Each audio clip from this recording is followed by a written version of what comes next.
Conversar com a Nani People, que é uma pós-caldense de coração, muito querida aqui na cidade e que depois de 11 anos estreia no Flipossos, né?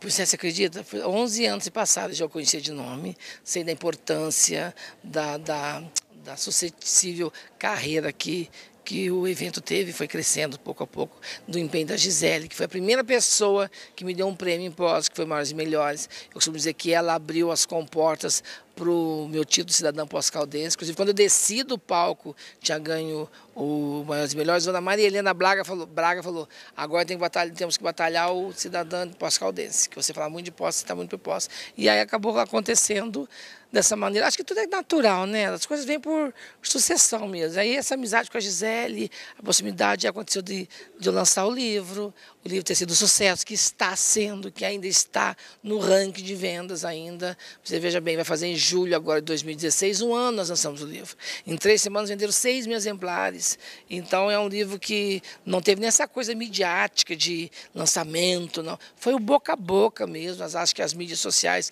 ajudaram muito.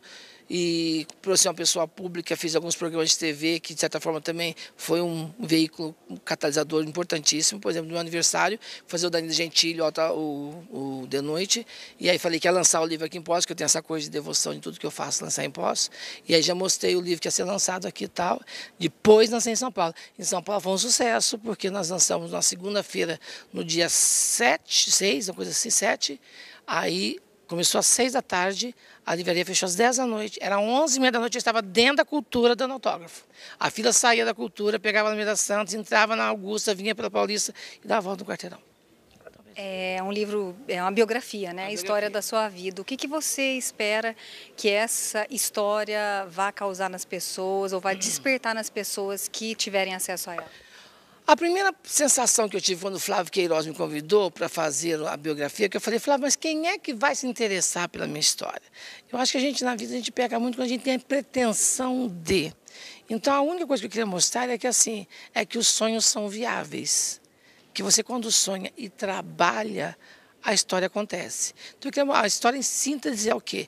A história de uma criança que sai do interior, que eu costumo abrir o livro dizendo que foi predestinação. A minha incursão pela carreira artística é predestinação. Porque eu fui criada em Machado, fui criada em Serrania, a cidade na época, não tinha nem 3.500 habitantes na época quando eu nasci. E aí, eu desde que me conheço por gente, eu já queria ser artista. Já queria fugir com circo, e você vê, falava que era fazer teatro numa cidade que ninguém sabia o que era. Eu costumo brincar até que se o mineiro gosta de pesqueiro, churrasco, cachaça, preferência de graça, né? Que Poços de Caldas só tem esse amor pelo teatro, não só pelas pessoas que fizeram teatro aqui, como o Missionário de Carvalho e o senhor Benigno Gaiga, ao qual eu cresci dentro desse grupo, né? E como pelo fato de ser muito próximo de São Paulo, os paulistas consomem muito teatro. Então a proposta era mostrar o que no livro? A história de uma criança que saiu do interior e foi atrás do seu sonho. O que acontece no recheio, assuntos como transexualidade, homossexualidade, tudo vem como uma coisa a mais, não é o foco, não é. Até porque eu costumo dizer que no meu tempo não tinha nem nome para isso. Então, a proposta é mostrar a viabilidade e uma coisa que eu costumo dizer, que é a história de eu não me perder de mim mesmo, da gente ser do interior e não se perder de si mesmo.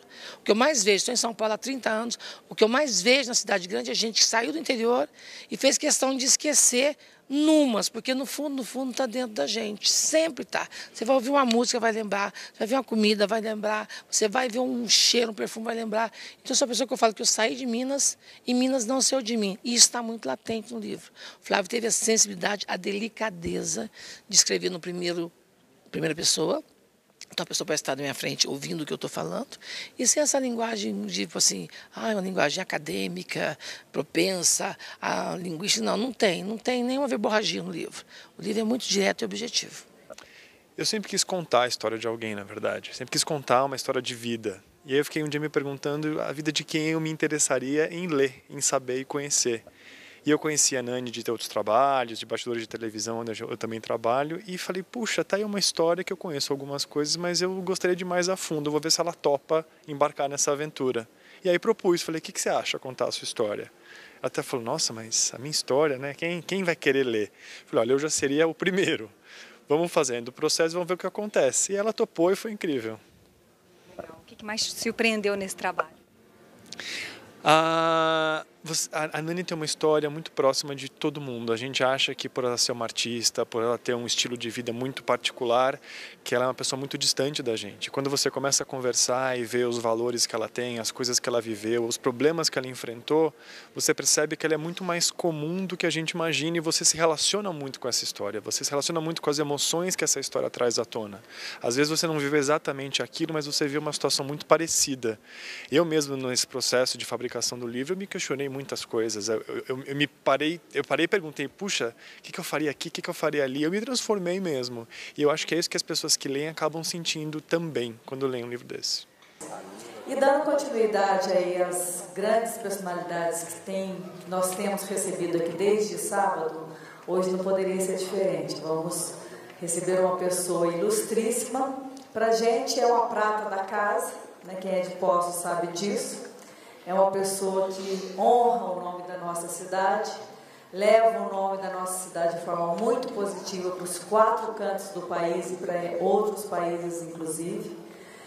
É uma pessoa a qual eu tenho uma profunda admiração, um profundo respeito, uma amizade muito grande, um carinho imensurável. E uma pessoa simples e que acho até que dispensa mais adjetivos, porque ela é realmente maravilhosa e quem é de Poços sabe o quanto ela é maravilhosa. Então eu gostaria de convidar para vocês, para nós, para o nosso deleite de mais uma noite no Flippost 2016, a queridíssima amiga, atriz, humorista e agora também escritora, Nani People.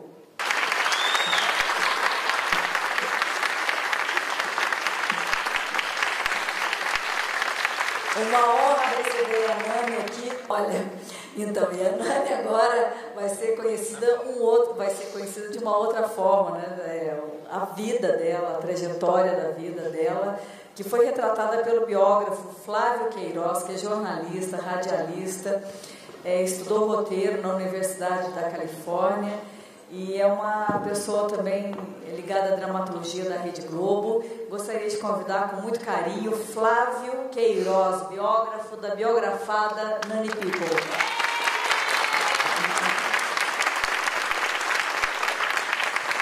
E para conversar com eles e tirar algumas coisas diferentes, né, que estejam nesse livro que a gente não tenha botado muito reparo, nada é melhor que um escritor e um roteirista também compondo esse bate-papo, que é o queridíssimo Alessandro Tomé. Né, Alessandro? O Alessandro também é escritor, como eu disse, é roteirista, é autor de romances Até o Fim do Dia e A Casa Iluminada, que inclusive vai se transformar em filme. Obrigada pela presença de vocês, uma ótima noite, depois a gente abre algumas perguntas, tá ok? Obrigada. Obrigado, José.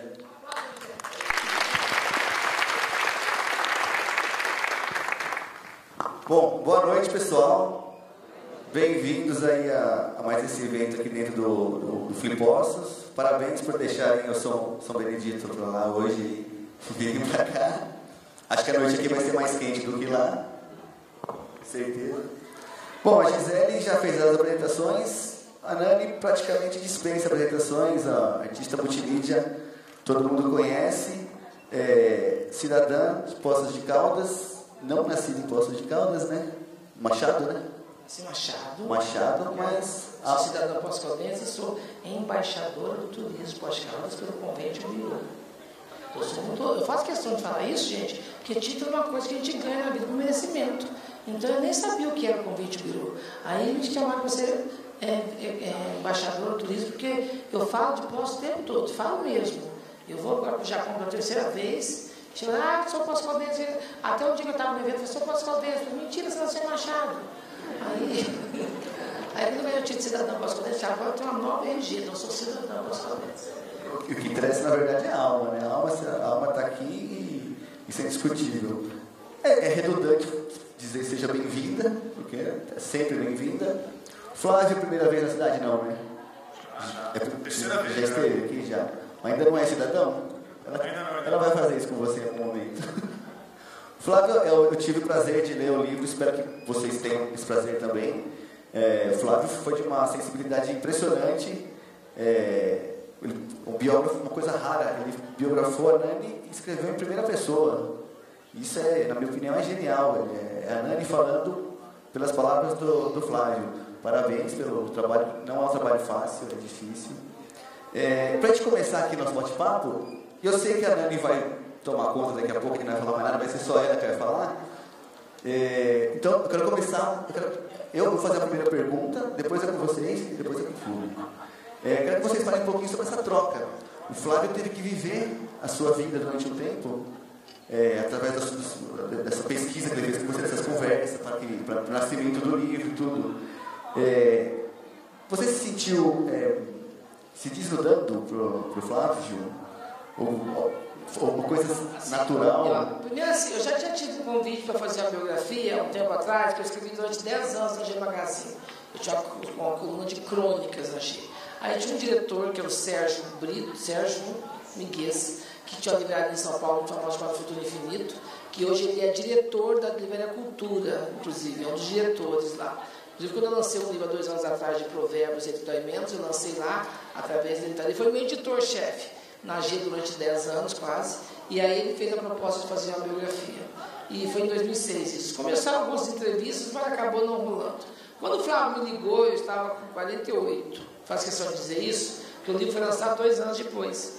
Eu falei, Flávio, mas uma biografia, porque o Flávio eu conheço de trabalho. Eu conheci, ele era produtor do programa Livre, da SBT, na época ainda que o Serginho Duarte saiu, então a Babi. E eu fazia a Hebe já, eu estava na Hebe, já tinha passado pelo Goulart, pela Mauri, pelo Goulart de novo, estava na Hebe. E aí a gente se conheceu ali e ficamos amigos. Aí depois ele foi para a produção, foi para a Gabi. O bom de você trabalhar em TV é que você vai conhecendo pessoas pelo currículo que você vai fazer, né? Eu saí da Hebe, fui para a praça, saí da praça, fiz um filme de terror na Fazenda, todo mundo viu, mas enfim. Aí, quando ele me ligou, eu falei, quem é que vai se interessar por uma história de uma pessoa, de uma criança que saiu do interior e foi para a cidade grande atrás do seu sonho? Porque, embora a gente viva hoje em dia num mundo panfletário, de mídia, hedonista, meu, para mim, comigo, eu acho que o cúmulo do hedonismo é a selfie. E o pior que a selfie é o Snapchat. Porque não basta tirar foto, tem que ser o meu, é eu que estou lá, eu estava aqui só para mim, entendeu? Por mais que o mundo esteja assim, as pessoas têm uma dificuldade muito grande em se desnudar e falar de si, porque acham que tem a pretensão de querer parecer, sei lá, vaidosa e tal. Eu falei, a primeira coisa, eu não quero fazer um discurso, até pela minha história de vida, panfletário e me mostrar de dodói, que até porque eu não sou dodói. Sou uma pessoa que as coisas aconteceram na minha vida naturalmente, eu tive a felicidade de ter tido uma mãe e uma família muito querida, que é graças à minha família que eu não me perdi de mim mesma. Até quando entra nos assuntos, que o assunto da transexualidade é um capítulo do livro que passa assim, então não tem o foco de, porque a Nani tá, não. Isso foi lindo. Porque eu faço questão de deixar claro isso, porque quando eu tinha 8 anos, gente, não tinha nome para isso. Eu com 10 anos fui jogada na mão do psiquiatra, Dr. Oswaldo Rezende, e fui tratar com um psiquiatra clínico, porque eu tinha essa certa disfunção social quando estava num grupo de meninos, eu logicamente não me equiparava, e quando mudei para Serraria para cá, no segundo dia de aula da Vicampista, eu não podia sair no recreio, porque no meu tempo o bullying chamava recreio. Mamãe foi chamada para a dona Elvira, que você percebeu que seu filho tem um problema.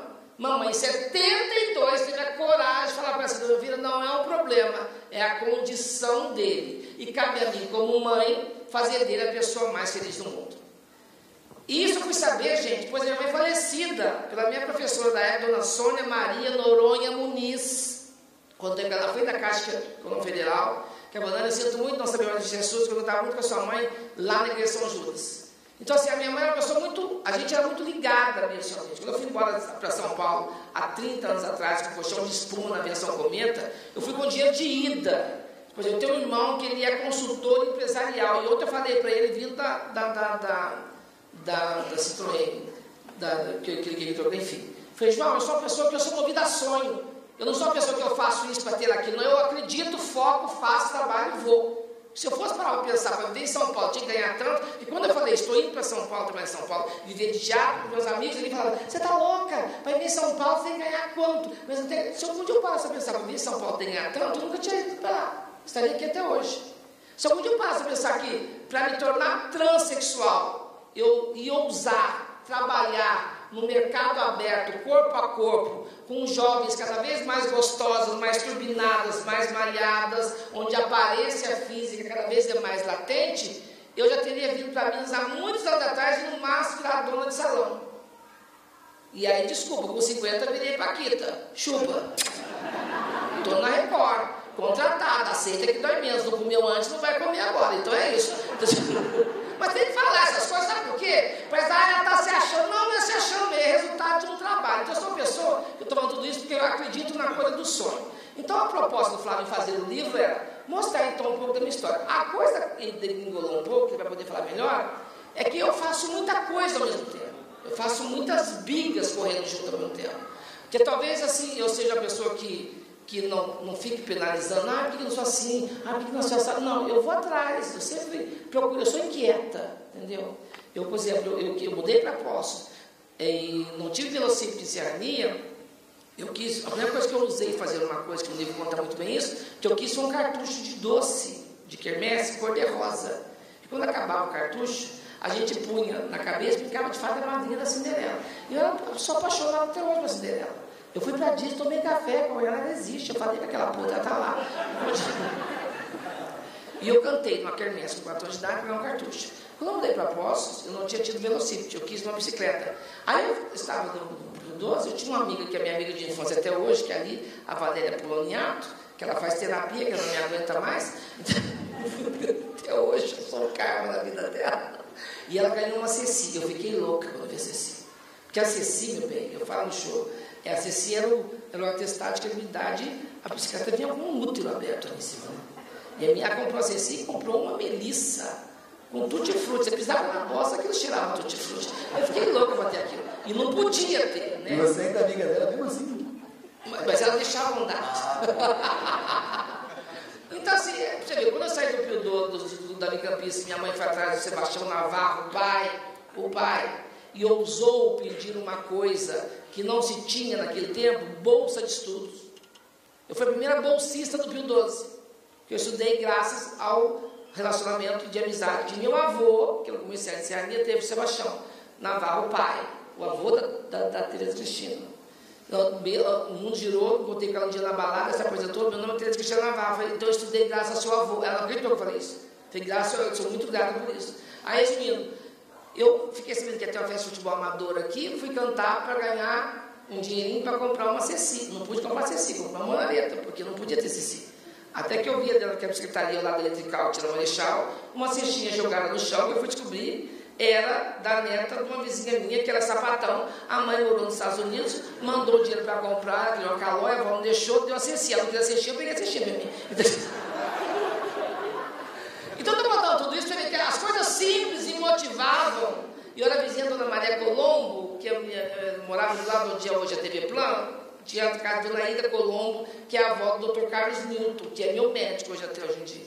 E aí eu morava na casa de fundo. Então eu brincava, a minha infância foi ali. O Ronaldo Ortega que está aqui, eu conheci o Ronaldo fazendo curso de teatro aqui. Então eu sou uma pessoa que eu saí de Poços, passou de mim. E eu queria mostrar tudo isso. E por mais que fosse passado 50 anos, embora tenha transformado na Nani People, aqui quando eu pego eu sou só Nani. Então existe essa diferença quando você abre e conta para as pessoas que você ainda tem lembranças da sua infância querida, que os anos não trazem mais. Que o tempo, as pessoas não se mascararam. As pessoas se mascaram muito. Eu passei aqui, eu ouço isso de amigos meus. Falando, você foi embora há tanto tempo, você fala com a gente, você lembra de pessoas que eu nem lembro mais. Aí você vê gente que estudou com a gente aqui, o meu filho estudou com o filho dela, a gente ia buscar o filho na porta da escola, a fingia que não me conhecia. Eu só encontro uma pessoa dessa, eu sou sua puta, eu te conheço, já vi chupando piroca atrás de você, você tá louca? Eu faço isso. Sou dessas. Então, acho que eu faço questão de lembrar. Então, assim, eu acho que tem que mostrar o lado divertido da vida e mostrar que sonhar é possível, que fazer o que você gosta é viável e que não receber o não como resposta é legal. Eu nunca aceitei o não como resposta. Eu tenho uma dificuldade muito grande em aceitar o não para sobrepor a minha vontade de querer fazer. Então eu queria mostrar isso no livro. Aí quando a gente começou a fazer o livro, eu fui contando, eu fiz uma coisa que eu nunca tinha feito, que eu fui descobrir que é terapia, né? Por livro, porque eu mergulhei, eu contei agora um pouco o moço do Flipó, como é que chama o moço do site? Postos Mais. Viva Postos. Que você passa coisa na sua vida, que você com o tempo passa, você acha que amadureceu, que cicatrizou. A caixa de Pandora está lá. Então quando você abre a caixa, a ferida sangra. E você mexe em assuntos muito complicados que envolvem outras pessoas. E eu também, por ler muita biografia, sou fã do Rui Castro, eu vi que várias biografias, como até o próprio Garrincha, Estrela Solitária, depois de lançada, alguém interditou o livro. E geralmente é uma pessoa que nem tinha tanta importância como biografado. É alguém que faz por, sabe? Essa é uma família que morre, o irmão e a cunhada que nunca nem veio nascer de Natal, resolve fazer mimimi e não deixa o processo da herança acontecer porque quer fazer terrorismo. E geralmente é isso. Então eu não queria que a biografia fosse embargada. Aí depois do livro pronto, quando o Flávio mostrou, depois de um ano, nós temos quantas sessões? 6? 5. Gente, 5 sessões assim, de começar de 11 da manhã e até às 10 da noite. De eu chorar, de estragar em casa, de pegar uma bacia com gelo e enfiar o rosto, porque eu saía deformada. Eu chorava muito, eu lembro que eu chorei demais. Eu era regada a café com leite, que eu sou viciada até hoje. Café com leite, suco de tangerina, pão de queijo sempre. Pão de queijo, pau, poste de caldas e piroca não dispenso nunca. Não dispenso. E pamonha, tudo com piro. Mas é verdade, é uma coisa que é mais forte que eu. Se for uma piroca no pau, eu piro, fico louco. E a gente fez 5 sessões de descarrego, né? E eu falando desse jeito simples que eu falo.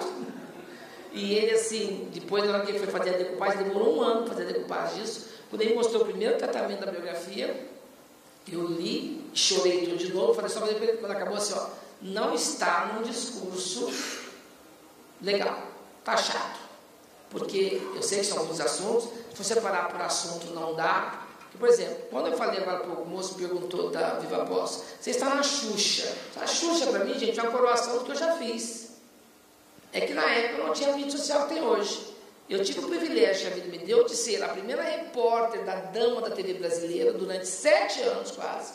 E junto a isso eu trabalhava na Jovem Pan, eu escrevia na G Magazine e fazia show em todas as boates LGBT do Brasil, GLS do Brasil. Num tempo que Estrela da Noite era um cargo. Se eu não falar com vocês artisticamente, falo monetariamente. Tinha um amigo meu que fazia estágio de residência em São Paulo. 1 ano e meio eu comprei um apartamento com dia de noite. No Natal eu dei 5 micro-ondas para minha família. Então assim, à noite, ser estrela da noite, eu não fiquei presa no mundo LGBT. Eu fui ser estrela no resumo da ópera, que era uma casa Vitor Oliva, Shopping Dourado. Era uma coisa que era outra noite. E devido à minha formação teatral, eu consegui passar, eu fazia tudo isso junto, ao mesmo tempo. Você imagina eu contando as histórias de bastidor, de isso que é junto, e junto com isso vem gente que aprendeu a se drogar, romance que aconteceu, famoso que me comeu, vem tudo junto assim. Só famoso que me comeu, eu nunca comi ninguém, não faz a louca, então. Sou mulher e sou bonita, B-U-C-E-T-A, bonita. Então eu queria deixar isso no livro muito, vamos dizer, muito natural, entendeu? Sem pretensão de ser, ai, olha como eu sou fodástica, não. Olha como eu sou esforçada. Acho que seria isso que ia passar. Aí o Flávio ficou um mês e meio. Ele fez lá no VGT, acho que foi inspiração de Deus, né? Que aí nós fizemos outra leitura. Quando eu li, estava na primeira pessoa. Porque o que mais surpreende no livro é isso. A primeira versão não estava. A primeira versão não era a primeira. Não, a primeira não era. Aí, acho que foi em gosto que aconteceu alguma coisa, porque ele escreveu que foi muito rápido, ele fez. E depois, a primeira pessoa, parece que eu estou sentada na sua frente, contando o que aconteceu. E vou contando.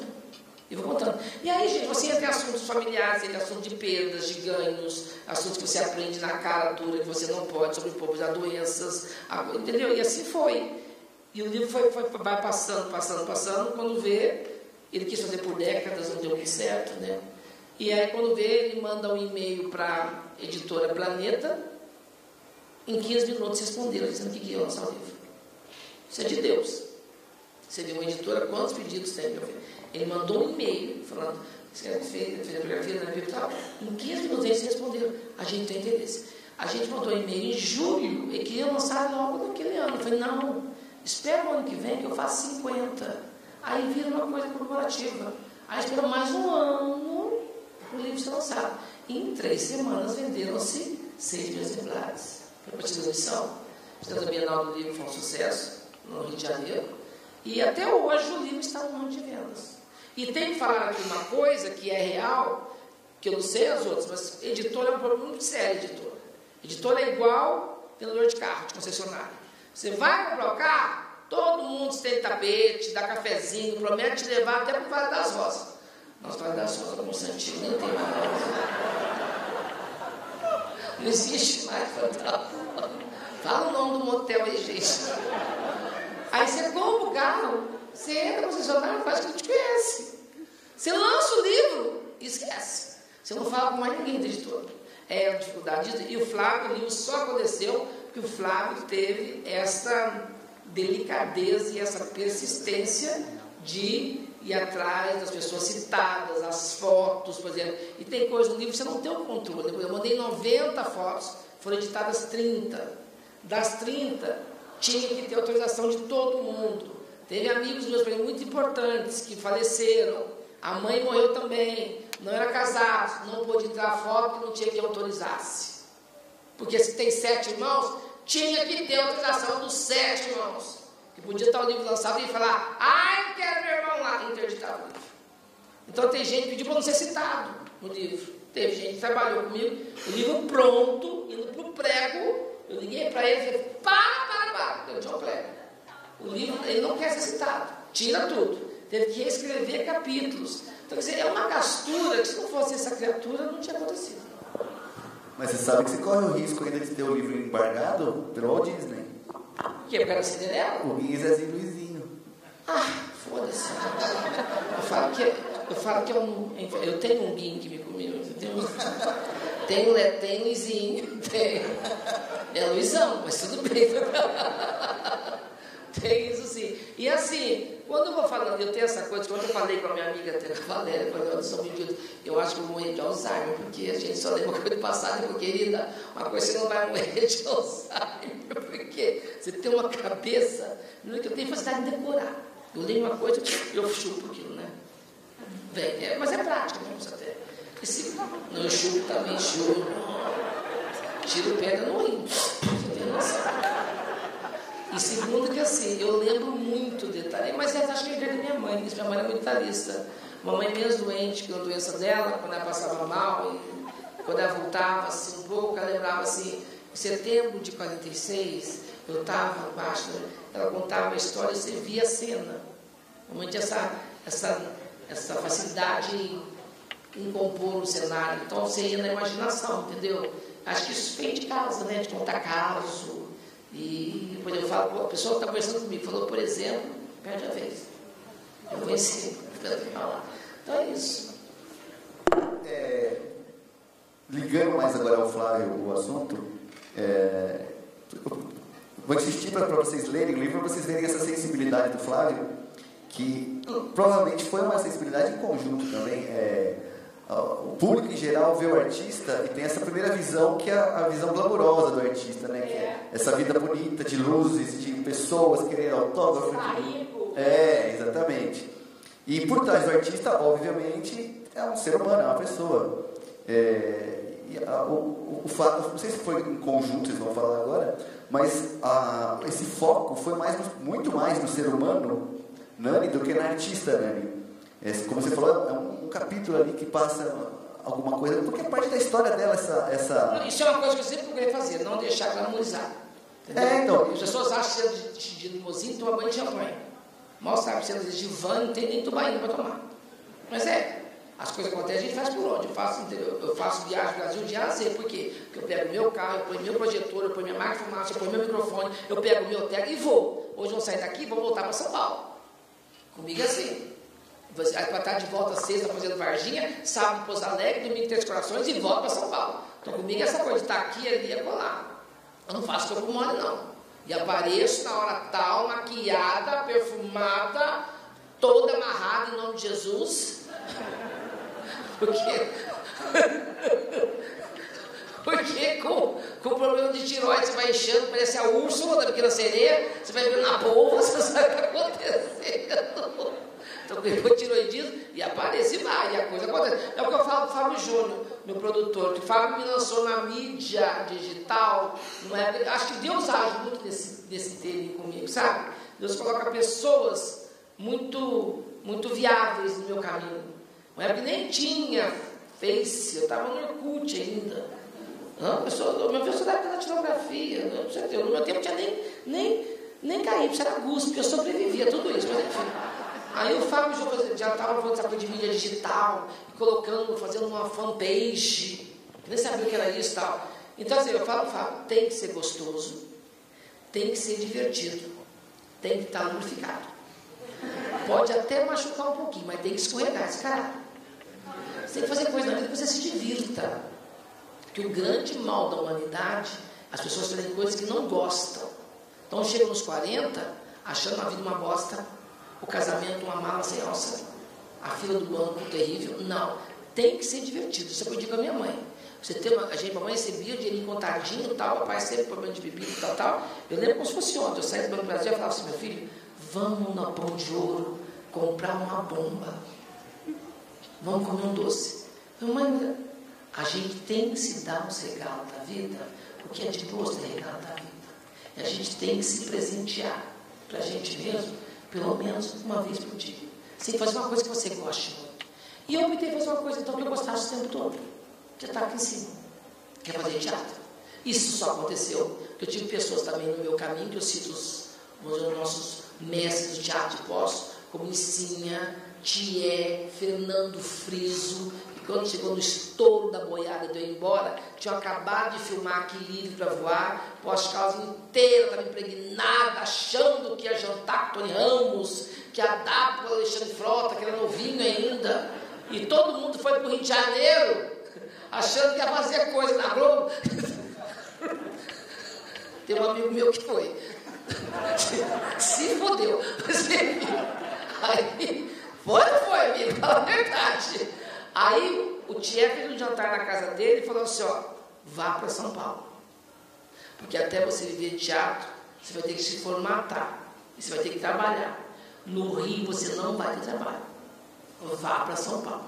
Fernandinho falou o mesmo, Fernandinho falou na minha frente, falou assim, ó, vá para São Paulo. É mais próximo. Tem mais trabalho. Você vai poder se virar mais. Olha como Deus age. Eu fui para São Paulo no dia 27 de outubro de 85. Fui com o Pife, meu amigo de infância, que nós conhecemos aqui no teatro também. No dia 15 de novembro eu voltei para votar. Vim votar. Eu estava almoçando, eu morava na Marechal, do lado da farmácia Cruzeiro, onde foi a Baxon. Tinha uma casa sobrada ali. Eu morava ali. Thier foi me chamar correndo. Arrumei um emprego em São Paulo para você, porque você é camareiro do Ronaldo Ciandrone. Você é muito amigo do Thier, que ia fazer peça aqui, eu mostrava com o Thier. Engraçado que um ano antes, teve uma festa no Carinhoso, uma noite de asa branca, e o Ciandrone estava fazendo uma peça aqui, do musical dele e tal, uma certa carne. O Thier foi de Beato Salu, o Ciandrone foi de Boa Porcina, eu fui de Aparito Hernandes, na peça da festa do Carinhoso. Eu fui ser camareiro, quem me arrumou emprego com o Ciandrone foi o Thier. E aí do Ciandrone, eu fui trabalhar no Banco do Noroeste das 7h da tarde, eu arrumei emprego à tarde na bilheteria do Teatro Paiol, para ficar trabalhando na bilheteria de segunda e terça, no show do Rolando Bodrim. Depois gostaram tanto de mim que eu fiquei de segunda a sábado. E no Paiol, que é o Teatro do Paulo Goulart da Sete Bruno, eu fiz Macunaíma, eu fiz Unicamp, extensão universitária Unicamp, porque depois de um ano o Banco do Noroeste me transferiu para o período integral. que eu fui promovida. Eu trabalhava no banco 24 horas, trabalhava no departamento lá em São Francisco. Eu falei, para trabalhar em banco, eu ficava em Poços. Para trabalhar em banco, eu ficava em Poços. Eu fiz química, fui lá da turma. Consegui estar na Alcoa, eu nem fui. Porque se eu fosse, eu não saía. Porque naquele tempo, ter um emprego na Alcoa, gente, era ter um emprego no Banco do Brasil. Se eu falasse, mãe, conseguiu emprego na Alcoa, eu não ia mais. Não ia, aí você pode esquecer. Não ia. Aí quando o banco me promoveu para trabalhar durante 8 horas, eu saí. Aí eu fui, quer dizer, a vida faz você fazer as escolhas, né? Aí eu fui trabalhar só com teatro mesmo. Aí eu fui fazer de tudo no Paiol. Fui ser de bilheteira, técnica de som, a contra-regra, a camareira, a parte administrativa. Sou de um tempo que você estreia um espetáculo, vinha um censor, ficava aqui na frente, fazia a peça para ele. De 15 dias você tinha que ir lá na Polícia Federal, lá em Paysandu, renovar o alvará. Naquele tempo eu estava no Ronaldo, falando para o Willis, esse dia foi o que eu falei. Eu estava falando que a cadeira do teatro tinha que ter 8 cadeiras cativas para censura para a polícia. Não podia vender, podia estar lotado teatro. Tinha que estar as cadeiras cativas para a polícia. Então isso tudo foi muito importante, porque me ensinou a carpintaria teatral. E costumo dizer que eu não me perdi por causa do teatro. Porque o teatro me deu uma universidade que a vida não me deu. Eu vou fazer um show no Japão agora, de novo, como eu disse no começo. E aí a gente ia com um produtor lá antigamente, 2 vezes que eu já fui, que a gente descobriu depois que era muito mau caráter, que pegava o dinheiro de patrocínio, punha no bolso, fazia a gente comer e dormir na casa de amigo. E o dinheiro para pagar o hotel e embolsava. Vai eu, Luiz França, o Capela, que faz a Sabrina, vamos agora, dia 5 de junho, botamos dia 12 de junho. Aí mudamos de produtor. Esse produtor do Japão, antigo, estava fazendo de tudo para infernizar uma saída. E começou a ligar no consulado de lá, porque para você ir com visto de trabalho, tem que ter alguém que responda por você lá, responda por você lá, te dê uma carta de elegibilidade. Você ter um visto de trabalho. Eu vou como singer, entertainer and dancing. Vou como puta, né? É tudo puta. Pela singer, entertainer and dancing, é puta.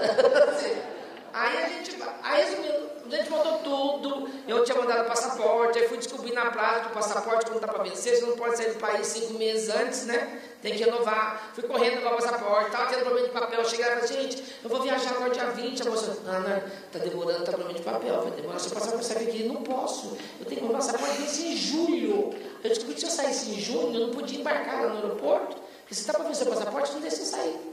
Você perde lá o voo, até que ensinar para vocês, que eu não sabia disso. Você vai viajar para os Estados Unidos, em maio. O passaporte vence em julho, eles não deixam você embarcar. Você fica no aeroporto. Aí foi ter o passaporte. Aí me pediram, sabe o quê? Um atestado de escolaridade, de história escolar. Falei, gente, vai vir no papiro, meu, porque... Eu liguei para minha sobrinha, que trabalha no Pio 12, falei, Loriana, eu formei em 80. A falou, tia, está no arquivo morto. Liguei para o Fábio Júnior, eu fiz que eu formei em 83. Falou, nossa, deve estar com soarinho, lá embaixo. Mas porque, gente, 80, arquivo morto. Aí fui pegar as notas, aí saiu o arquivo do negócio. Eu fui olhar minhas notas, eu me ferrei, porque assim, eu tinha que ter ficado no 12 fazendo administração, até porque eu fui trabalhar esticar depois, fui aprender serviço de escritório na prática. Mas fui seguir a cabeça do meu amigo que fazia química, e falava que química era mais básica para tudo. E na verdade eu achava lindo o pessoal passar na rua de jaleco branco. A verdade é essa. E eu mandei fazer o meu jaleco, mas a gente ficou muito sem godê. Aí fui na costureira, mandei colocar um macho aqui embaixo do braço, de godê interno, que ninguém via direito. Então você ia correndo aqui, uau, você já amava. Eu já pensava no modelo. Eu adorava a carta de teatro laboratório. Aí eu me ferrei, porque eu fiz até o primeiro colegial no Pio 12. Para fazer o segundo ano de química no Senhor da Escola, eu tinha que ficar fazendo em janeiro e fevereiro adaptação de química, porque não tinha laboratório prático no Pio 12. Porque aí tinha que fazer uma prova para ver se eu passava. Eu peguei o histórico hoje. Gente, eu passei, então assim, eles me passaram com 2, teve um que eu passei com 5. Mas aí minha sobrinha falou uma coisa muito pertinente hoje. Eu não fui tão inteligente assim, porque eu era um mediano para baixo, né? Mas sabe o que ela falou? Não, tia, sabe o que é? Você tinha um problema que hoje em dia tem nome. Você tinha problema de concentração. Então eu não me concentrava na matéria, porque eu queria saber de história, queria saber de educação artística, queria de português. Quando era esse assunto, só dava eu. Só história, minha filha, eu decorava data, tudo assim. Mas quando chegava em raciocinar, fodeu, eu não consegui. Aí vinha minhas notas, então, que acho que o teatro, estou contando isso por quê? Porque o teatro, de certa forma, foi a minha grande escola, minha grande faculdade. Eu aprendi nos textos teatrais, no exercício da labuta teatral. Você vê, em 88, estava em São Paulo há 3 anos, eu fui ser diretora de cena de uma peça chamada Margem da Vida, do Tennessee Williams, que no 7 Bruno estava fazendo 40 anos de carreira, dirigido para Abu Janra. Eu bebi isso na fonte. Essa coisa de falar, ele não fala palavrão, eu aprendi com ele. Porque quando você põe uma sacanagem no meio do texto, todo mundo acorda. Então você pega esse sexo e põe naquela buceta. Quer dizer, leva um susto, você vê a Abu Janra falando uma coisa dessa assim. Você pega um cabideiro aqui. Então, o teatro foi que me moldou e que, de certa forma, me abriu os horizontes e, de certa forma, me aculturou. Eu me aculturei trabalhando. Então, acho que o teatro foi responsável por isso. E para contar tudo isso, fazendo show, fazendo isso aqui para o Flávio, acho bom o Flávio falar um pouco de frente. É que o Flávio fez, o trabalho do Flávio foi fazer o que a Anani fez agora. A Anani People. A Anani People no palco. A que está no palco hoje é a Nani. E o Flávio tem que mostrar a Nani. Né? Eu ia falar isso. Vocês imaginam isso durante 30 horas. Foi nossas entrevistas. Desse jeito, exatamente. Mais um pão de queijo aqui na frente. Porque ela vai. Você dá um tema, ela vai levando, ela vai puxando. Foi um trabalho muito gostoso, porque eu digo que o primeiro leitor desse livro fui eu. Quando eu tive a ideia de escrever, é meu primeiro livro. Eu trabalho muito tempo em televisão, há muitos anos como roteirista, mas nunca tinha escrito literatura e eu tinha vontade de escrever um livro e contar a vida de alguém. Tudo que cabia, Iana, ele que escrevia. Sem falar com ele, ele veio na boca. Aí eu fiquei pensando um dia, puxa, tá, vou contar a história de quem? E a Nani foi a primeira pessoa que passou na minha cabeça. Porque eu falei, eu queria saber a história dela. A gente conhece como artista, não tem muitas biografias, a gente descobre um outro lado das pessoas que a gente conhece só um pedaço.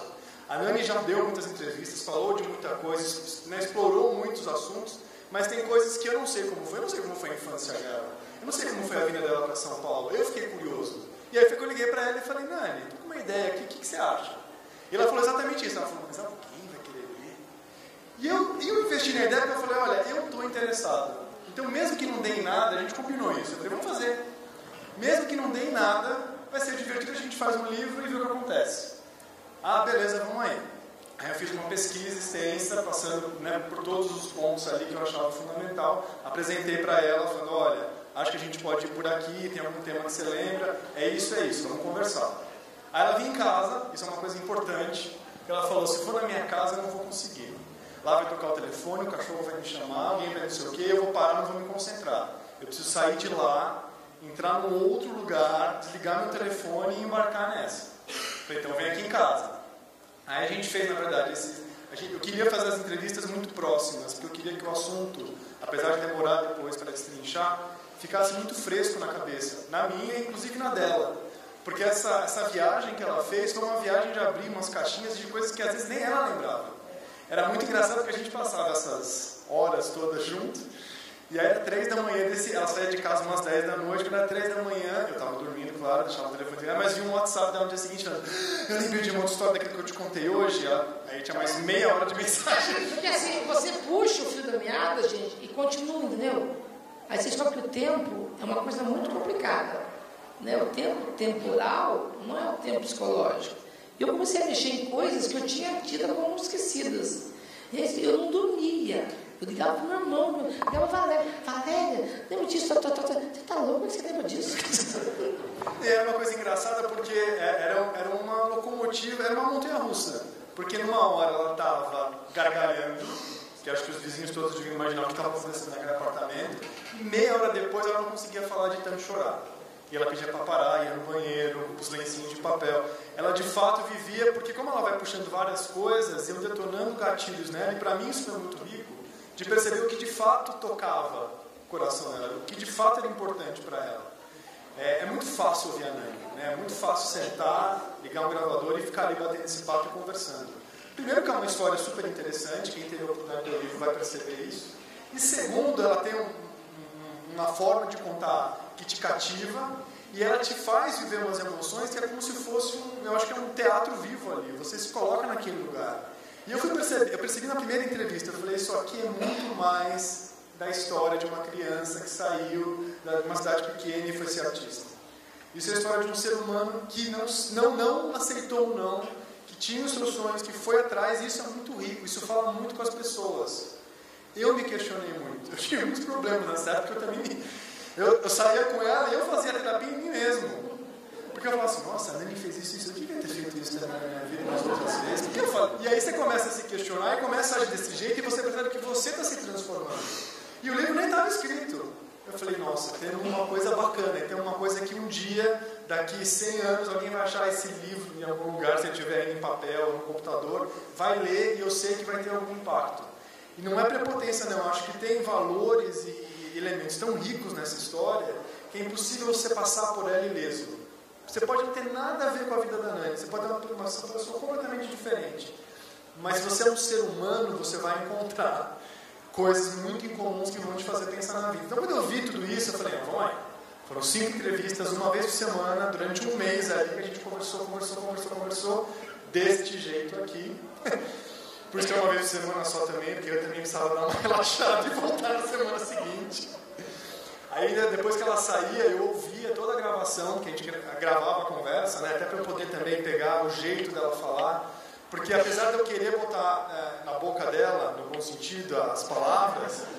É muito fácil. E conhecer ela bastante, eu tinha uma coisa que eu acho que tem a ver com o que você perguntou, que assim, eu conhecia um pouco da Nani dos bastidores. Como a gente trabalhava na TV, a gente se encontrava ali nos corredores por uma época, a gente tinha um outro contato que não era só o da mídia.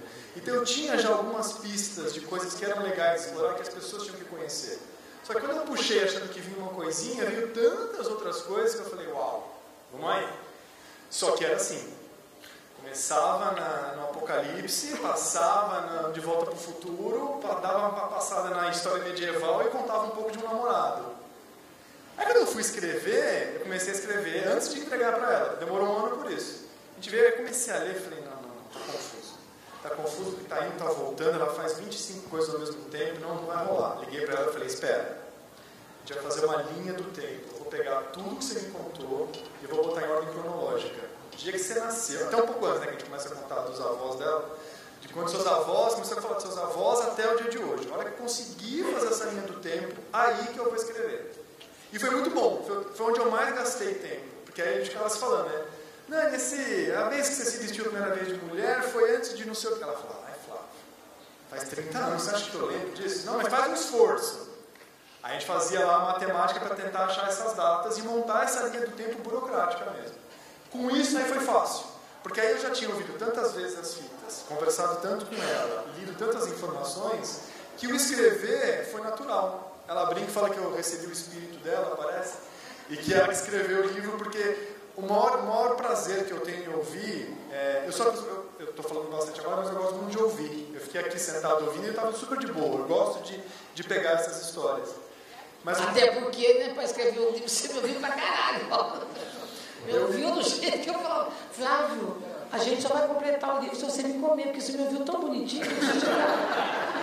Não, porque às vezes o cara é bonzinho, você dá uma educação. Eu fui tão bonzinho, vou dar para os irmãos. Foi legal, me ouviu. Sensibilizou, vou chupar essa piroca. Não, e aí, na hora de escrever, foi Ele editou a informação agora. Não, mas o Flávio é casado, direitinho. Nossa, até me perdi agora. Você me ouvia muito, você gosta de ouvir, porque você está falando, Eu gosto muito de ouvir. O maior elogio que eu recebo quando alguém me fala do livro é assim, ou que eu vejo quando postam na página dela, a pessoa fala assim, nossa, parece que eu estou tomando um café com você.